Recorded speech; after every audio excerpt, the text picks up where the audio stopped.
시청자 여러분 안녕하십니까. 3월 29일 녹화하는 영정은 또 2부 하도록 하겠습니다. 지난주에 우크라이나를 다루지 않았더니 또 뉴스가 확 쌓였습니다. 그래서 지금까지 늘 우크라이나 중심으로 이제 그 방송을 해왔었는데 혹자는 저 친구 맨날 우크라이나 이야기만 한다라고 하실지 몰라서 제가 다른 테마도 좀 다뤄봤습니다만은 지금 우크라이나보다 중요한 사태는 없죠. 전 세계적으로 봤을 때 하루에도 이제 수백 명, 수천 명이 다치고 죽거나 하는 사태가 벌어지고 있기 때문에 6.25를 겪은 한국으로서는 여기에 대해서 관심을 집중시키지 않을 수가 없습니다. 이런 사태가 한반도에도 다시 재발 안 된다는 보장이 없기 때문에 초미의 관심사이긴 한데 그래서 이제 쭉 노트를 해보니까 엄청나게 양이 많습니다. 그래서 요점만 제가 간단히 말씀드리고 하는데, 일단 우크라이나에 대한 서방 측의 이제 무기 공여, 전투기들이 이제 속속 도착하고 있습니다. 폴란드가 미국 29를 갖다가 4대 공여했고요. 이미 도착했습니다. 그 다음에 슬로바키아가 총 13대인가 13대를 주기로 했는데, 그 초도 물량이 3월 23일 날 우크라이나에 도착했습니다. 미국 29입니다. 그래서 물론 이게 미국 29가 지금 수호의 전투기라든가 그 다음에 미국이 각 보유하고 있는 F-16 이런 것보다는 훨씬 떨어집니다만 새로운 기종을 만약에 주게 되면 그에 따른 훈련 기간이 상당히 필요한데, 다른 차량도 아니고 전투기 같은 경우에는 엄청나게 많은, 아무리 빨리 한다 하더라도 한 달 반은 걸리는 거죠. 그래서 넉넉 잡고 석 달은 훈련을 해야 전투기를 조정할 수 있는데, 그건 우크라이나에서 기존에 미국이를 몰던 탑건이라 하더라도 힘들 겁니다. 당장 조정이 되지는 않죠. 너무나 다르기 때문에. 그래서 일단 미국 29가 들어오게 되면 늘 사용하던, 늘 조정해보던 그 기종을 다루는 거기 때문에 당장 전력화될 수 있다, 이런 이점이 있습니다. 그래서 물론 이제 그보다 성능이 더 좋은 전투기들이 들어오면 좋겠으나 그 문제는 그런 전투기들은 들어온다고 하더라도 당장 쓸 수가 없다, 그런 단점이 있기 때문에 이번에 이 미국 29기가 이렇게 공개된 거는 상당히 고무적입니다. 근데 이게 좀 이제 문제가, 이 러시아하고 지금 우크라이나 공군의 이제 그 전력 차입니다. 지금 이제 믿을 만한 소식통입니다. 워싱턴이나 이런 게 아니고 개인적인 이제 군사 블로거가 아니고 정말 믿을 만한 소식통에 따르면 지금 우크라이나 정부에 동원된 러시아의 공군 괴물이 1000대입니다. 1000대인데 우크라이나 공군은 100대가 안 됩니다. 기껏해 60대입니다. 제가 지난주까지 조사한 바에 따르면 1000대 대 60대입니다. 이게 믿기십니까, 이게? 그러면 왜 러시아가 주도권을 잡지 못하는가? 왜 제공권을 못 잡는가? 물론 지금 현재는 우크라이나도 러시아도 제공권을 잡고 있지 못합니다. 근데 어떻게 1000대나 있으면서 이걸 단숨에 격파시키지 못하는가라는 의문이 제시될 수 있는데, 이건 아마 러시아 측에서는 이렇게 생각한 것 같습니다. 지금 서방이 지원하는 이제 그 대공 시스템, 이게 대해서 굉장히 우려하는 바가 크고, 워낙 비싼 기종들을 갖다가 지대공 미사일로 격추당하게 됐을 경우에 이제 감당이 안 되는, 그래서 계속해서 이제 기존 물량들을 유지해야 된다라고 하는데, 그렇게 소극적으로 하다가는 이제 전세를 뒤집을 수가 없는 거죠. 그래서 이게 하나의 큰 의문입니다. 이렇게 많은 전력차가 있음에도 불구하고 왜 러시아가 제공권을 확보하지 못하는가? 그래서 여기에는 매일같이 이 문제를 들여다보는 이제 군사 전문가들도 제대로 된 해답을 내지 못하는 그런 상황입니다. 그건 아마 전쟁 초기에 우크라이나 육군에 의해서 지대공 미사일이라든가 그런 방공 시스템에 의해서 엄청나게 많은 전투기들이 격추됐기 때문에 상당 겁을 먹고 있다. 그래서 만약에 너무 의욕적으로 설쳤다가 상당량의 전투기, 그 다음에 헬기, 폭격기들이 이제 격추당했을 경우에 다음 유지할 수 있는 물량이 없다, 그런 걸 크게 우려하고 있지 않은가. 그렇지 않다면 이 1000대 60에 이 어마어마한 이 전력차를 해석하기가 어렵다는 거죠. 그 다음에 이제 전차입니다. 우크라이나는 굉장히 이제 고무적인 거는 노르웨이가 레오파드 2 전차를 8대 들여왔습니다. 3월 20일 날 현지에 도착했습니다, 이미. 오늘 29일인데 이미 일주일이 지난 뉴스입니다. 그 다음에 이제 미국의 에이브람스 A1, A2 전차인데, 이게 좀 이상한 소문에 내년에 전달될지 모른다, 이런 이야기 있었는데, 지금 현재 생산 중에 있고, 수리, 정비 이런 걸 거쳐서 가을쯤이면은 확실하게 전달할 수 있겠다. 근데 그 미국 전차는 기껏해야 한 개 중대 정도 병력에 해당하기 때문에 크게 전력에 도움은 되지 않을 겁니다. 그럼에도 불구하고 미국 전차가 우크라이나 대평을 누빈다 하는 것도 상징적인 의미가 있기 때문에 우크라이나로서도 절박한 거죠. 그래서 조금 이제 공유되는 시기가 앞당겨졌다, 이런 게 있고, 영국도 지금 그 챌린저 2 전차를 갖다가 준다고 약속을 했는데, 그게 최근에 열화 우라늄탄을 같이 포함시켰다, 이런 건 상당히 강력한 겁니다. 그래서 열화 우라늄탄을 우크라이나군한테 전달하겠다라고 발표했더니 또 러시아가 또 노발대발했죠. 그래 핵을 쓰겠다. 뭐 맨날 이놈들 툭하면 핵을 쓰겠다 해놓고는 쓸 용기는 없는 거죠. 그 다음에 이제 EU에서 뭐 EU에 여러 나라들이 있습니다. 그래서 그 나라들이 협력해서 올해부터 1년 동안 한 155mm 포탄 이걸 100만 발을 제공하겠다 이렇게 약속을 했습니다. 이거는 언제 현장에 도착할지 이제 잘 모릅니다. 그래서 처음에 이게 람슈타트 공군기지에서 이제 그 우크라이나 지원 군사회의가 있기 직전까지는 굉장히 고무적이었다가 그 회담을 다 끝내고 나서는 뭐 또 문제가 여러 가지 있었죠.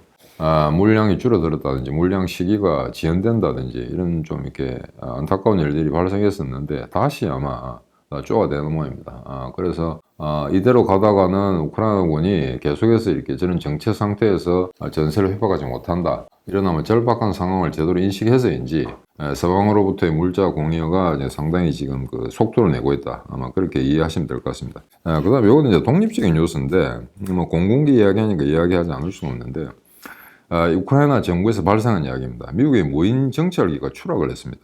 격추되는데요. 러시아의 수호기 전투기에서 3월 15일입니다.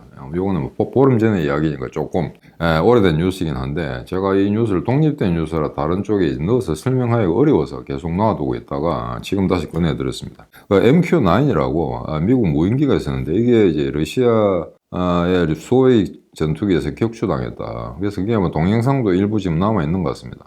그런데 위치가 어디냐 그러면 크림반도 거기에 이제 남서쪽으로 120km의 어떤 그 지점에 상공에서 벌어진 일인데 이거 가지고 이제 문제가 생기니까 당장 러시아 쇼이구 국방장관하고 미국 오스틴 국방장관이 이제 전화통화를 한 것 같습니다. 그래서 느낌으로는 뭐 서로 비난하기보다는 이 문제가 확전되지 않도록 쓸데없이 나토와 러시아 또는 미국과 러시아의 전쟁으로 이어지지 않도록 아마 극적으로 뭔가 타결된 것 같습니다. 왜냐하면 그 이후에 후속하는 뉴스가 없습니다. 그래서 지금 뭐 서로에게도 별로 좋지 않은 해프닝이었다라고 생각되는지 근데 이제 러시아는 그 무인기가 떨어졌을 거니까 그러니까 흑해가 수역에 떨어졌겠죠. 그러니까 그걸 회수해서 뭔가 탐지해 보려고 한다라는 뉴스까지가 제가 확인한 겁니다. 그 이후에는 제가 게을러서 그런지 그걸 제대로 보지를 못했는데 아마 프로파간다 이용을 하겠죠, 러시아가. 미국이 이리저리한 형태로 이제 우크라이나를 지원하고 있다. 그래서 이거는 단순히 우크라이나와 러시아의 전쟁이 아니라 러시아와 나토 전체와의 전쟁이다. 이렇게 이제 국내적인 이제 프로파간다에 사용할 겁니다. 그리고 이 무인기를 격추한 공군 조종사한테도 훈장을 또 수여했더만요. 이것도 이제 찌질한 짓거리인데 그래 놓고는 또 미국하고 국방장관끼리 통화해서 적당히 걸었다가 해결해 나가자 이런 또 외교적인 움직임도 보였습니다.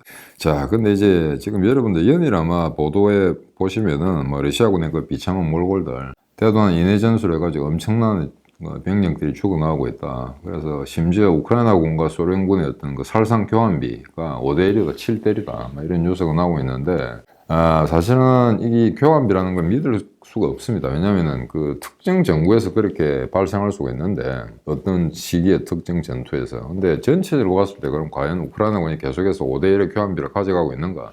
그건 좀 힘들 것 같습니다. 왜냐하면 전체적으로 봤을 때 지금 우크라이나군도 약 12만 명 정도가 죽거나 다치거나 행방불명됐다 이런 통계가 있고 굳이 우크라이나 군 당국이 그 애써 감추려 하고 있지 않습니다. 개개의 어떤 그 살상자라든가 그런 수치에 대해서 보도하는 거는 이제 금기시하고 있습니다만 최근에 어떤 우크라이나군 장교가 그걸 발설했다가 강등당하는 그런 조치를 당했죠. 그거는 이제 군사 기밀이니까 함부로 발설해서는 안 되는데 일단 전체 규모로 봤을 때 뭐 5대1, 7대1은 아니라 하더라도 여하간 뭐 우세하다. 개별 전투의 결과를 다 종합해 봤을 때 러시아군의 피해보다는 적다라고는 할 수 있으나 일단은 이제 경제력이라든가 군사적 규모가 다르기 때문에 러시아가 얻어맞는 거하고 그 다음에 우크라이나군도 얻어맞는 거 우크라이나군 같은 경우에는 조그만 잽을 맞아 탈 경우에도 이제 상당한 출혈이 발생하는 그런 점이 우려되기 때문에 이 문제는 단순한 살상 교환비가 5대1이다 7대1이라고 해서 안심할 건 아니다 라고 생각하고 있습니다. 근데 계속된 이야기는 러시아가 지금 얼마나 물자가 딸리느냐 지금 반도체 수입도 안 되지, 그 다음에 정밀 어떤 부품이라든가 이걸 서방으로 다 가져올 수 없기 때문에 거의 최신 전차 만드는 공장은 올 스톱됐다는 이야기가 있습니다. 이거는 처음에는 제가 한 두세 달 전에 들은 거는 소문이 아닐까라고 생각했는데 그 소문이 지금 사실로 입증이 되고 있습니다. T-54, T-55. 이거는 뉴스에 나오지는 않는 그 박물관에 있는 전차들인데 냉전 시기에 있단 말이죠. 1950년대에 사용하던 이 전차들이 드디어 이제 전선에 이제 도착했다는 이야기입니다. 그러니까 주력으로 쓰는 70이라든가 T80, T90 이런 건 재고가 없다는 이야기죠.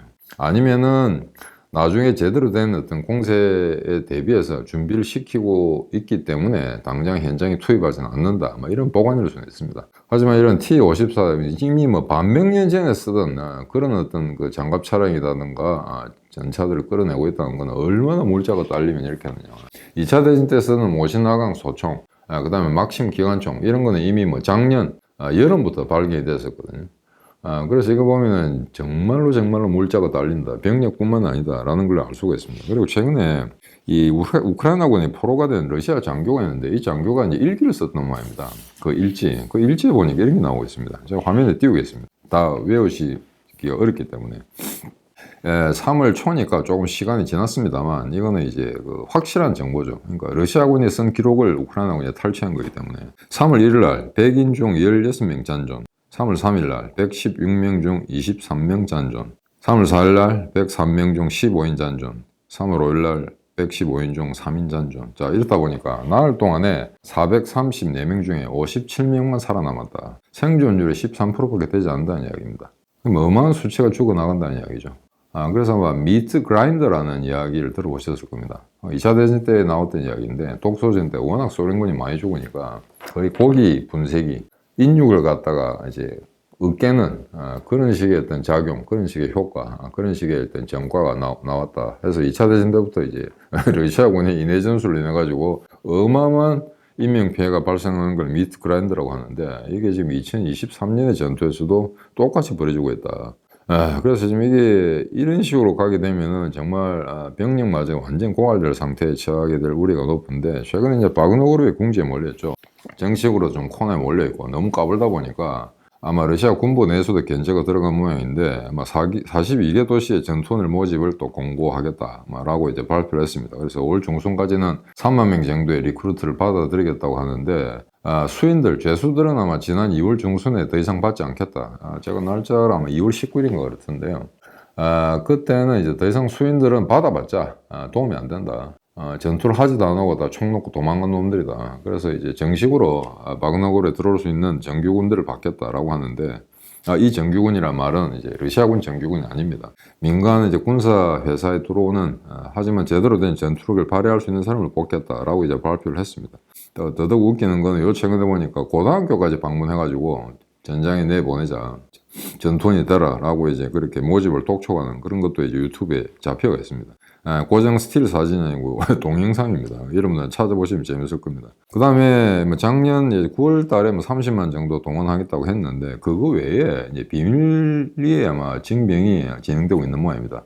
왜냐면은 30만 그래도 공표했더니 그때 난리가 났었지 않습니까? 전쟁은 지원하지만 이제 자기 자신은 전쟁에 가고 싶지 않은 거죠. 그러다 보니까 그게 상당히 아마 그 러시아 사회에 동요를 일으키는 그런 문제가 됐었는데 그래서인지 지금 징집은 상당히 이제 비밀리에 진행되고 있다는 뉴스가 나와 있습니다. 그리고 징집병들이 대우라든가 형편없다 보니까 작전도 없고 개념도 없고 지휘관도 없고 어떤 경우에는 그냥 어떻게 싸우라는 건지 지시를 받은 바가 없다. 그래서 그 사람들이 이제 자기들의 이야기를 녹화를 해서 유튜브에 올리는, SNS에 올리는 그런 어처구니 없는 일도 발생했습니다. 그러니까 우리는 지금 싸우고 싶긴 한데 지휘자가 없다. 작전이 뭐며, 전술 개념이 뭐며, 어떻게 하라는 건지, 오전에 어느 지역을 점령해라든지 이런 것도 없이 그냥 나와 싸우라고 막연하게 지시만 받는다는 입장이죠.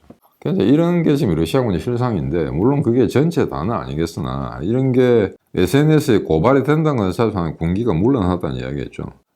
그래서 지금 현재 그 벨라루스도 좀 문제가 되고 있습니다만 벨라루스에 전술을 갖다 놓겠다라는 푸틴 언급이 있었죠. 그런데 얼마 전까지는 거기에 10,000명 정도의 러시아군이 주둔하면서 훈련을 받고 있다라는 뉴스가 있었는데 최근에 민들마다한 소식 등에 의하면 그게 4,000명 정도밖에 되지 않는다라는 이야기였습니다. 그럼 전력이 고갈됐냐? 거기서 6,000명을 빼서 전선에 내보냈느냐? 그건 알 수가 없습니다. 그러니까 문제는 이 6천 명이, 그럼 사라진 6천 명이 혹시 다른 지역에서의 전투를 위해서 예비 부대로 훈련 중인 것이 아닌가, 이런 또 생각도 해볼 수 있거든요. 그래서 지금 전체적으로 러시아군의 이제 그 경제가 바닥에 났다. 그 다음에 군사력도 굉장히 피폐해졌다. 병력 손실도 어마어마하고, 그 다음에 충원되는 병력의 어떤 그 전투력의 질이 형편없다. 뭐 이런 문제들, 전차가 생산이 제대로 안 된다, 이런 고질적인 문제들이 많이 있습니다만, 제가 하나 우려하는 거는 그럼에도 불구하고 아직까지 러시아가 전쟁을 계속할 수 있는 총체적 능력을 가지고 있다는 거죠. 그걸 간과해서는 안 됩니다. 자, 그렇다 보니까 2022년 작년에 동원된 그 징집병 중에 30만인데 15만 명이 있었습니다. 상당수가 죽어나갔죠. 고기 분쇄기는 밀려나갔습니다. 그럼 나머지 15만 명은 어디에 있냐는 겁니다. 그래서 이거는 작년 9월 달이면 지금 현재 6개월 정도가 지났지 않습니까? 그러니까 이 부대들이, 이 부대원들이 상당 수준의 군사훈련, 전술훈련을 받았다면은 나중에 집합적으로 어느 정부의 선거 한번 투입됐을 때 상당한 충격 효과를 낼 수 있다는 거죠. 근데 물론 거기에 대한 이제 반론도 만만치 않습니다. 지난번에 30만 동원해서 15만을 전선에 뿌렸는데 이게 현상 타개가 전혀 안 되더라는 이야기입니다. 이 정도 병력이 특정 구역에 배치가 되면 우크라이나가 밀려 나가야 되는데 작년 가을부터 지금까지 근 반년 동안 전선에 별 변화가 없습니다. 약간씩 했던 그 밀고 밀리는 뭐 그런 정도의 차이지, 그런 어떤 강한 15만에 뭐 약간 5만을 세 개로 나눠서, 군단을 세 개로 나눠서 우크라이나를 쳤다라고 한다면 뭔가 결과가 나와야 되겠죠. 근데 그런 결과가 전혀 나오지 않았다. 그래서 서로 지금 15만 명이 어딘가 숨어서 훈련을 받고 있다 하더라도 걔들이 전선에 투입된다고 해서 당장 걔들이 원하는 전과가 나오지 않을 거다, 아마 이렇게 생각하는 사람들도 있습니다. 하지만 우크라이나로서는 일단은 적은 언제나 강할 수 있다는 그런 어떤 전제하에 굉장히 조심해야 될 부분이 아닌가, 그렇게 생각하고 있습니다. 자, 그러면 마지막 파트로 이제 바흐무트로 넘어가겠습니다. 바흐무트 동부전선. 요 최근에는 헤르손이라든가 자포로지아 서쪽은 거의 뭐 전황 보고 없습니다. 그 말은 러시아군의 움직임이 거의 전무하다는 이야기죠. 그래서 지금 현재 벌어지고 있는 전투는 전부 바흐무트를 중심으로 동부전선입니다. 그래서 이걸 그 전투를 설명을 하면서 되게 조그만 마을들, 뭐 도시도 아니죠. 바흐무트는 인구 7만인데 뭐 기껏해야 보면 뭐 2만 3만 명이나 도시들도 있기 때문에 이거를 뭐 도시라고 해야 될지 마을이라고 해야 될지, 시티가 아니고 타운입니다. 이걸 잘 이야기하면 도대체 이게 어떻게 붙어 있는지 여러분들이 이해가 안 되실 겁니다. 그래서 지금 제가 이제 화면에 띄우겠습니다만, 동쪽에서 서쪽으로 그 마을들의 순서가 어떻게 되냐면은, 얼마 전에 러시아군이 점령한 솔레다르, 그 다음에 바흐무트, 아우디우카, 말린카, 부흐레다르, 콘스탄티노프카, 이렇게 되어 있습니다. 그냥 콘스탄티노프카는 좀 머니까 부흐레다르까지만 이야기하자면은, 자, 그러면 서쪽에서 동쪽으로는 부흐레다르, 말린카, 아우디우카, 바흐무트, 솔레다르, 이런 순서가 됩니다. 그래서 나중에 여러분들이 다른 매체를 보시거나 그 다음에 제 방송을 볼 경우에 말 이름들을 이야기할 때 그 동서남북의 위치가 어떻게 되어 있는가 하는 거나 머릿속에 두는 게 아마 이해하는 데 도움이 될 것 같습니다. 그래서 이제 3월 22일 날 젤렌스키가 바흐무트를 전격 방문을 했습니다. 훈장 수여도 하고 병사들을 격려하는 동영상, 사진들이 쫙 깔려졌는데, 지금 굉장히 위험하죠. 최고 격전지에 대통령이 그냥 나타났다. 그럼 그것도 벌금 대낮에 나타났다는 이야기죠. 이거는 이제 물론 이제 뭐 안정적으로 관리가 되고 있는 지역으로 갔겠으나 상당히 용기를 보여준 겁니다. 러시아군의 공습이라든가 포격에 죽을 수도 있는데 그런 위험을 무릅쓰고 현장에 나서 군인들을 격려했다, 이런 건 굉장히 이제 전기 효과가 있는 거죠. 근데 그 비슷한 시기에 이제 푸틴도 방문하는데 얘가 이제 마리우폴을 방문했습니다. 얘는 밤에 방문했죠. 화면에 나옵니다. 한밤중에. 근데 이건 아마 저격병이라든가 그 다음에 우크라이나군의 공격, 공습, 드론에 의한 기습 이런 것도 우려했지 않은가. 그래서 아마 밤에 살짝 왔다 간 것 같습니다. 그래서 이것만 보더라도 어느 놈이 더 배폭을 큰지 알 수 있겠죠. 우크라이나나 젤렌스키는 더 이상 잃을 것이 없습니다. 이제 훌륭히 잘 싸우고 있고요. 그 다음 서로 지금 현재 교착 상태에 빠져 있습니다만, 이 정도 러시아와 싸워서 지금 지탱하고 있다는 것, 전선을 지탱하고 있다는 것은 놀라운 일입니다. 자, 그런데 지금 현재 이제 뭉뚱그려서 말씀드린다면은 동부전선에서 바흐무트 위쪽에 크레민나라든가 스바토베라는 지역이 있죠. 거기도 상당히 이제 그 교통의 요충지고 군사적으로도 굉장히 중요한 지역인데, 여기에 러시아군이 최근에 한 3개 사단 정도 꽤 많은 규모입니다. 3개 사단을 투입했는데 전혀 효과가 없었다. 그래서 아마 이 현재로서는 이 크레민나하고 스바토베 지역에서의 러시아군의 공세는 상당히 둔화됐다라는 분석이 맞는 것 같습니다. 그런데 최근에 이제 바흐무트에서 뚫리지 않으니까 러시아군이 아우디우카라는 데 이제 중점을 정한 게 아닌가 그런 보도들이 뜨고 있습니다. 3월 25일부터 아마 그런 유사한 뉴스들이 쫙 깔리기 시작했는데 이 아우디우카도 이제 막 연이라 뭐 수백 명이 죽어나가는 뭐 심하면 한 개 대대, 두 개 대대가 녹아나가는 그런 어떤 전과가 달성되고 있습니다. 근데 왜 이렇게 된 거 아니? 아마 두 가지 예측이 가능한데 바흐무트를 정면으로 공격을 가하고 거기를 탈취하라고 했으나 우크라이나군의 저항이 워낙 거세서 되지 않으니까 아마 그 다른 걸 아마 다른 구역을 아마 뚫어보기 위해서 아우디카를 친 게 아닌가 그렇게 해석하는 부분이 제 1번이고요. 두 번째는 어차피 주공은 바흐무트로 몰아붙일 건데 일단은 다른 구역 그 주변에 있는 아우디크라든가 이런 그 부레다르라든가 이쪽 구역을 침으로써 우크라이나군의 병력을 분산시킬 수가 있다는 거죠. 그렇게 되면은 바흐무트를 공략하는데 좀 더 쉽지가 않을까. 근데 바흐무트는 제가 지난주에 말씀드린 것처럼 가운데 그 도심을 흐르는 강 가운데 서쪽은 이제 좀 지대가 높습니다. 그래서 상당히 공고한 어떤 그 진지, 참호 진지를 구축해 놓았기 때문에 그 강을 건너서 들어가기는 굉장히 힘들다. 라는 그런 어떤 문제가 있습니다. 그래서 러시아군도 고전을 면치 못하고 있는 상태고, 왜 이제 3월 25일날 아우디우카로 중심이 전환되지 않았을까라고 생각하는 이유가 뭐냐면 3월 19일날 이제 상당한 규모의 전투가 있었는데 아우디우카에서 러시아군의 3개 중대가 전멸했습니다. 거의 한 개 대대가 녹아나왔다는 이야기죠. 그래서 전차가 15대, 그다음에 장갑 차량이 9대가 격파됐다. 그리고 단 하루에만 그런 전과가 나왔다는 겁니다. 그래서 최근에 이 동부전선의 이제 전황을 보게 되면은 러시아군 중에 수도권에서 징집된 한 70% 정도가 몰살했다. 그 다음에 저 모사나 시베리아 지역에 총구석에서 데리고 오는 병사들이 있는데 그거는 거의 뭐 전멸했다. 이런 이제 보도들이 뜨고 있습니다. 미사일도 계속해서 이제 발사를 하고 있는 상태인데 바흐무트 지역입니다. 그러니까 뭐 미사일이 기체 수가 많이 딸린다고는 하나 아마 그럼에도 불구하고 꽤 많은 종류의 이제 미사일도 쏴대고 있습니다. KH-59, KH-101, KH-555, 그 다음에 S-300, 여러분들 들어서 아마 잘 아실 겁니다. 이런 것들 계속해서 발사하고 있는 상태고. 그러니까 보병들이 진격이 안 되면은 신경질적으로 미사일 종류를 발사하는 거죠. 근데 이제 바흐무트 구역에서도 좀 전투가 이제 러시아군의 공격이 좀 둔화되었다고 보는 거는 요 한 2주, 3주 전까지만 하더라도 하루에 40차례, 50차례의 교전이 있었습니다. 뭐 어마어마하죠. 이 정도 교전 횟수 같으면은 스탈린그라드 전투보다 더 심합니다. 그런데 최근에 이게 1일 18회 또는 19회, 어떤 나라는 17회, 16회까지 떨어지는 그러니까 러시아군의 공세가 상당히 둔화됐다는 이야기죠. 바흐무트 지역은 러시아군이 공격합니다. 우크라이나군이 수비하는 쪽이죠. 그러니까 이 교전 횟수가 줄어들었다는 것은 러시아군의 공격 빈도가 줄어들었다는 이야기로 해석하시면 될 것 같습니다. 그럼 이제 우크라이나군의 반격 공세입니다. 자, 어떻게 할 건가? 우크라이나군이 현재 이제 그 바흐무트 자체에 대해서는 현재 뭐 기존의 이제 병력 가지고 이제 유지를 하겠다라는 건데 지금 바흐무트의 남서쪽하고 북서쪽 그쪽에서 공세를 가해서 이걸 갖다가 돌출부를 갖다가 조금 완화시켜야겠다. 지금 사진에 나옵니다만 돌출부가 서쪽에서 동쪽으로 쭉 삐져나와 있죠, 그죠? 그래서 북쪽과 남쪽을 평평하게 이렇게 벌린다면은 그럼 바흐무트 포위의 어떤 그 심각성을 좀 완화시켜 줄지 않을까 아마 그렇게 생각하고 있는데 일부 국내 뭐 군사 블로거들은 그걸 무슨 뭐 하객진이라고 표현하기도 합니다.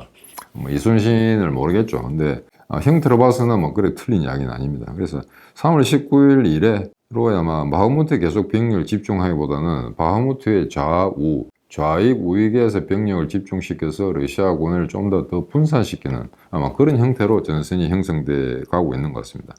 근데 그럼 러시아군이 지금 어떻게 하고 있는가? 강을 전혀 도하지 못했는가? 그건 아닌 것 같습니다. 이게 이제 3월 23일 보던데 아마 시 중앙부입니다. 바흐무트 시 중앙부에서 그 가운데를 쭉 이제 흐르는 강이 바흐무트 카라는 강입니다. 그 강하고 T0504고 교차점에서 교전이 있었는데 아마 이 부분에서 우크라이나군이 밀리고 러시아군이 부분적으로 강을 도하하지 않았을까라는 이야기가 있습니다.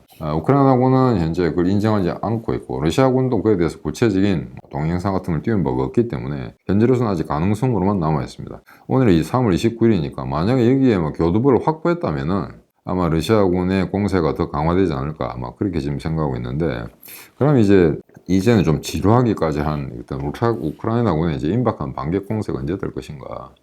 지금 프리고진 같은 경우에는 3월 말이나 4월 달에 곧 우크라이나에 반격한다. 그래서 자신들한테 무기를 줘가지고 바흐무트 이 정면을 공세 정면을 방어하지 않으면은 전선이 붕괴될 거다. 이렇게 이제 러시아의 국방부를 이제 협박을 하고 있습니다. 그러니까 지금까지 바그너그룹에 잘 싸우고 있는데 우리한테 무기를 달라. 우리가 만약에 싸우지 못하면 여기는 구멍이 날 거고, 그럼 러시아 정규군 너희 실력으로 이걸 막지 못한다. 뭐 이런 식으로 이야기를 하고 있는 거죠.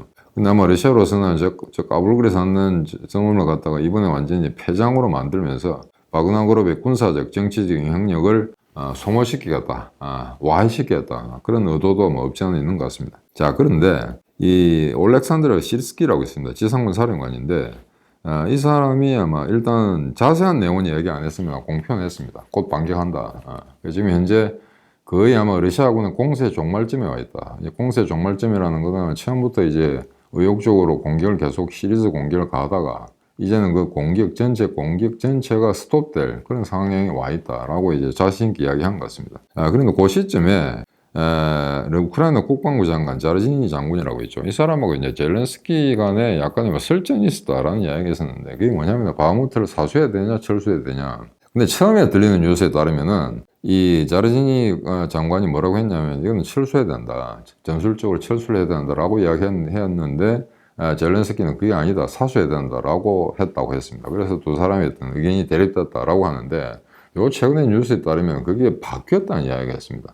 오히려 이제 젤렌스키 같은 경우에는 과거에 스탈린그라드를 말아먹은 히틀러가 되지 않기 위해서 군인들한테 그걸 위임을 한 거죠. 이게 꼭 뭐 그렇게 어렵다면 이걸 철수해도 좋다라고 이야기했는데, 자르지니가 아니다, 이거 견딜 수 있다, 충분히 여기서 아마 바흐무트를 사수하면서 러시아군을 고갈 상태로 만들어갈 수 있다라고 했다고 하는 뉴스가 뜨고 있습니다. 어느 게 맞는지는 모르겠으나, 그런데 이게 또 놀라운 이야기가 대부분의 미국을 위시한 군사 전문가들이 바흐무트를 포기해야 된다고 이야기했었거든요.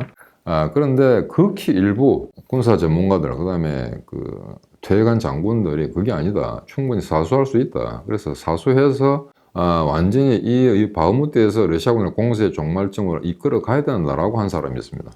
그 중에 한 사람이 이제 일본의 와타나베라는 사람인데요. 이 사람이 이제 전직 자위대 장군입니다. 근데 대부분의 사람들이 바흐무트에서 철수해야 된다, 그래서 다음에 반격 공세를 위해서 우크라이나군의 어떤 기동 전력이라든가 그 다음에 보병 전력을 온전시켜야 된다, 그래서 철수가 불가피하고 그게 합리적인 군사적 결정이다라고 이야기했는데, 이 와타나베는 이 사람만은 아니다, 자기가 현장에 가보진 않았으나 지금 현재 여러 가지 정황을 분석해 볼 때 충분히 견딜 수 있다, 우크라이나군이 라고 했던 것 같습니다. 그래서 불과 한 10일 전만 하더라도, 일주일 전만 하더라도 바흐무트 함락될 위기에 처해 있다는 뉴스가 바다했었는데, 지금 그 뉴스가 다시 쑥 들어갔거든요. 오히려 이제 바흐무트를 견뎌낼 수 있다라는 뉴스가 대종을 이루고 있습니다. 그래서 이런 게 보면 이제 독특한 사람들의 어떤 독특한 생각, 이게 만약에 맞아 떨어지게 되면은 이제 그 사람들은 계속 방송에서 이제 불려다니는 거죠. 그래서 사실은 지금까지는 바흐무트를 사수해야 된다라는 거는 이제 극소수에 달했으나, 사태가 이 지경이 이러니까 그때 계속해서 약간의 이제 우크라이나군의 출혈이 있었다고 나나 지금까지는 잘 버틴 게 오히려 그게 더 군사적 합리성에 부합한다, 막 이런 식의 이제 분석이 있습니다. 자, 그런데 이제 이 대규모 공세가 사실은 준비가 되고 있는 건 사실인 것 같습니다. 최근에 바흐무트 남서부에 콘스탄티노프카라는 데가 있습니다. 콘스탄티노프카라는 걸 여러분들 아마 지도에 한번 쳐보시면은 아마 수백 개가 있습니다, 러시아에. 그래서 그것만 쳐가지고는 위치를 알 수가 없는데, 이제 바흐무트의 남서부입니다. 거기에 상당히 긴 우크라이나군의 장갑 차량 대열이 발견이 됐다. 그래서 아마 기갑 기동 훈련을 여기서 아마 하고 있는 것 같은데, 아마 결정이 되면 이 부대가 투입이 되겠죠. 그래서 지금 마지막 스트라이크, 만약에 이제 서방에서 전차들 전투기라는 게 확실하게 공유가 돼가지고 어느 정도 병력을 모았을 경우에 어떻게 칠 것인가. 그래서 이 병력 규모를 파악해 보니까 12개 내에서 15개 여단을 지금 꾸려가고 있는 모양입니다. 그러니까 이거는 단지 바흐무트에서 방하는 병력 말고 아주 프레시한 제대들입니다. 12개에서 15개 여단, 그 다음에 이제 그게 합치면 3개 군단쯤 되겠죠. 그래서 전차가 300대, 그 다음에 장갑 차량이 600대에서 한 700대, 그 다음에 야포가 한 500문, 그 정도 전력으로 아마 공세 전지로 나서겠다 하는 게 이제 뉴스에 나오고 있는데, 이거는 상당히 믿을만한 소식통들의 그 뉴스를 이제 가중 핑계에서 만든 겁니다. 근데 국내 어떤 혹자 군사 블로그는, 꽤 알려진 군사 블로그는 지금 현재 우크라이나군이 1만 대의 장갑 차량을 동원했다라고 하는데, 그건 좀 난센스입니다. 우크라이나 전투에 10,000대가 있을 가능성은 있습니다만, 바흐무트 동부 전선에 그렇게 많은 장갑 차량이 있을 리가 없죠. 그래서 그거는 아마 독자들을 뭐 유혹시키기 위해서 그런 좀 이제 과장된 굉장히 원색적이고 좀 이렇게 섹시한 썸네일을 붙이다 보니까 그런 게 나오고 있는 것 같은데 이거는 아마 제 분석이 맞을 겁니다. 전차는 300대 불과합니다. 300대가 다 오지도 않았고요. 지금 현재 모으고 있는 그런 상태입니다. 그래서 전차 300대만 되면은 본격적인 반격 공세를 할 수 있다는 거죠. 그게 이제 필요 전제 조건입니다. 거기에 장갑차량 600에서 700대, 야포 500문, 그 다음에 3개 군단, 그러니까 12개에서 15개 여단, 그것만 완전히 패키지가 완성되면 이제 우크라이나군을 친다는 겁니다.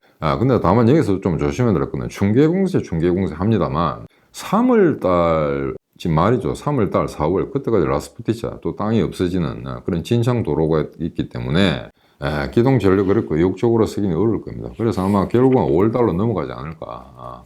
그때 대해서야 아마 강력한 그런 공세 전위로 나올 수 있지. 지금 현재는 어느 전선이 러시아군이 가장 약한가 하는 걸 갖다가 탐지하는 그런 위력 정찰, 강행 정찰의 시기라고 보는 게 아마 맞을 것 같습니다. 근데 이제 최근에 우크라이나 참모부 대변인이 이런 이야기를 했습니다.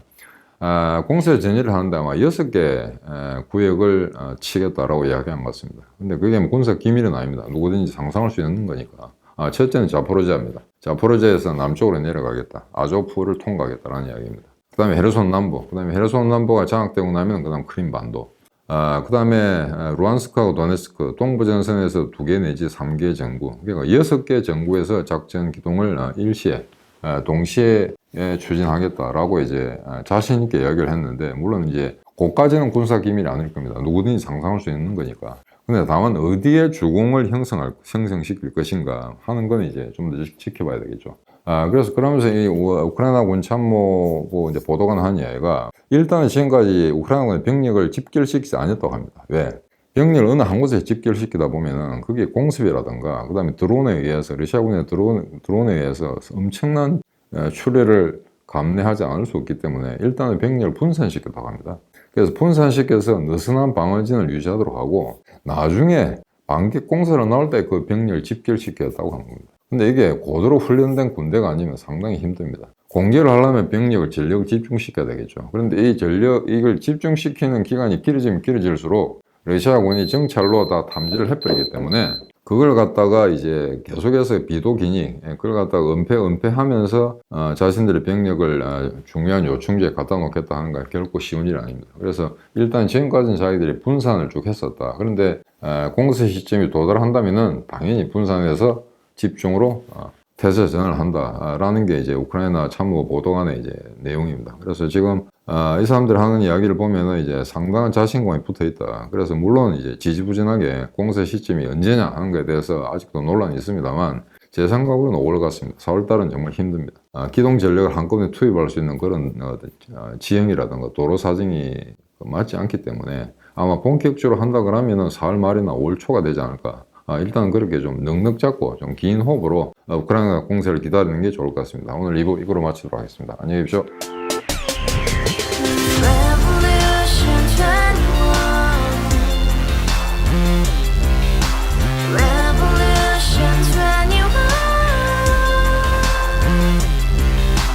서른 월세 30 코인빚만 300 서울에 온 지 벌써 10년 아둥바둥 버텼지만 여전히 난 반지 하에 제왕 곰팡이 연문제약 내비랭 깡통망통 완전히 폭망 고시원 창문만큼 작아진 내 꿈 연애 결혼 내 집 모든 게 헛꿈 1년 전 떠난 여친 울며 말했지 같이 써봤자 평생 가본 게 꼭꼭꼭하지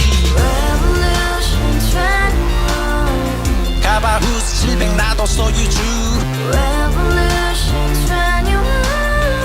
가바후스 700 나의 소유주 택시기사 우라부지 마트 캐셔 우라무니 우리 집안 다 털어봤자 후줄 그래 개선민 내 미래 거기서 팍 끝난 거지 팍더 이상 노력 따윈 개무리 스펙 찾아서 말리 비오는 날 알바 잘려 맨날 학원 날 개쳐 발려 밤비 내리는 양화대교 홀로 걷고 있을 때 현수막에 아로 새겨진 평당 700짜리 아파트 다같이 소리 질러 혁명 21 가바후스 700 나도 소유주 가바후스 700 나의 소유주 You and I, we live together in the house. Brand new day, and you dream at your aspirations. Yeah